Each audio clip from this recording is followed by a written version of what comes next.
ఆంధ్రప్రదేశ్ రాజకీయాలలో వినూత్న ప్రజా కార్యక్రమాలతో నిరంతరం ప్రజల్లో ఉండే నెల్లూరు రూరల్ ఎమ్మెల్యే కోటంరెడ్డి శ్రీధర్ రెడ్డి మరో సరికొత్త కార్యక్రమానికి శ్రీకారం చుట్టారు. మారుతున్న ట్రెండ్కు అనుగుణంగా సరికొత్త తరమైన జెన్జీ యువతతో నేరుగా మమేకమయ్యేందుకు హలో జెన్జీ చర్చిద్దాం రండి అనే బృహత్తర ముఖాముఖి కార్యాచరణను ప్రారంభించారు. 51 రోజుల పాటు 51 ప్రాంతాలలో ఏకంగా 20,000 మంది యువతీ యువకులతో ఆత్మీయ సమావేశాలు నిర్వహించేలా ప్రణాళిక సిద్ధం చేశారు. కేవలం ఒక శాసన సభ్యుడిలా కాకుండా కుటుంబ సభ్యుడిలా యువత వద్దకు వెళ్లి వారి ఆలోచనలు, నియోజకవర్గ అభివృద్ధికి సలహాలను స్వీకరించడమే కాకుండా నాయకులను ప్రశ్నించే హక్కును యువతకు కల్పిస్తున్నారు. కోటంరెడ్డి శ్రీధర్ రెడ్డి చేపట్టిన ఈ వినూత్న జెన్జీ మాటామంతి కార్యక్రమం ఎందుకు చేపట్టాల్సి వచ్చింది అనేది ఇప్పుడు చూద్దాం. Hi hello, welcome to Khyati connects. నేను సిరి. నియోజకవర్గంలో ఎప్పటికప్పుడు వినూత్న ప్రజా ఉద్యమాలు కార్యక్రమాలు చేపట్టే నెల్లూరు రూరల్ ఎమ్మెల్యే కోటంరెడ్డి శ్రీధర్ రెడ్డి సరికొత్త ట్రెండ్ను సెట్ చేశారు. నేటి యువతరాన్ని భాగస్వామ్యం చేస్తూ హలో జెన్జీ చర్చిద్దాం రండి అనే భారీ కార్యక్రమాన్ని ప్రకటించారు. ఇవాల్టి నుంచి ప్రారంభమయ్యే ఈ కార్యక్రమంలో భాగంగా వరుసగా 51 రోజుల పాటు 51 వేరువేరు కేంద్రాలలో సమావేశాలు జరగనున్నాయి.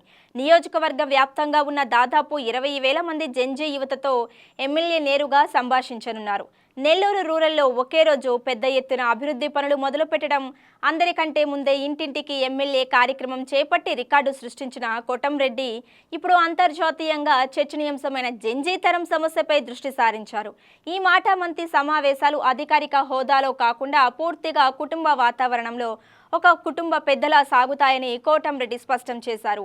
యువతకు ఎలాంటి సంకోచం లేకుండా తమ మనసులోని భావాలను స్వేచ్ఛగా పంచుకోవచ్చని ఆయన తెలియజేశారు. ప్రజా ప్రతినిధులు, రాజకీయ నాయకులను యువత నిలదీసి ప్రశ్నించడం చాలా మంచి పరిణామమని, ఆ హక్కును తాను సంపూర్ణంగా స్వాగతిస్తున్నానని కోటంరెడ్డి ప్రకటించారు. పాలనలో లోపాలున్నా, అభివృద్ధిలో సూచనలు ఉన్నా నిర్భయంగా చెప్పవచ్చన్నారు. సభా ప్రాంగణాలలో బహిరంగంగా మాట్లాడడానికి మొహమాట పడే యువత కోసం ప్రత్యేకంగా తన వ్యక్తిగత ఫోన్ నెంబర్, ఈమెయిల్ ఐడీలను ప్రతి ఒక్కరికి అందజేస్తున్నట్లు తెలిపారు.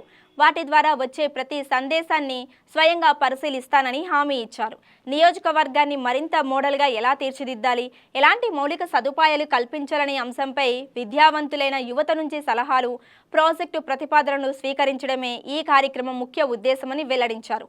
ముఖ్యమంత్రి నారా చంద్రబాబు నాయుడు నేతృత్వంలో రాష్ట్ర ప్రభుత్వం యువత బంగారు భవిష్యత్తు కోసం చేపడుతున్న సంస్కరణలు, నైపుణ్యాభివృద్ధి కార్యక్రమాలపై ఈ భేటీలో విద్యార్థులతో విస్తృతంగా చర్చిస్తామని పేర్కొన్నారు.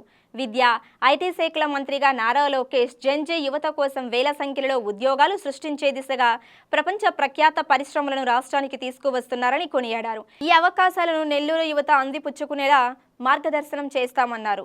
రాజకీయ నాయకులకు, భావితరానికి మధ్య దూరాన్ని తగ్గించేలా కోటంరెడ్డి శ్రీధర్ రెడ్డి చేపట్టిన ఈ 51 రోజుల ముఖాముఖి కార్యక్రమం రాష్ట్ర వ్యాప్తంగా ఇతర ప్రజా ప్రతినిధులకు కూడా ఒక మార్గదర్శకంగా నిలవనుందని విశ్లేషకులు భావిస్తున్నారు.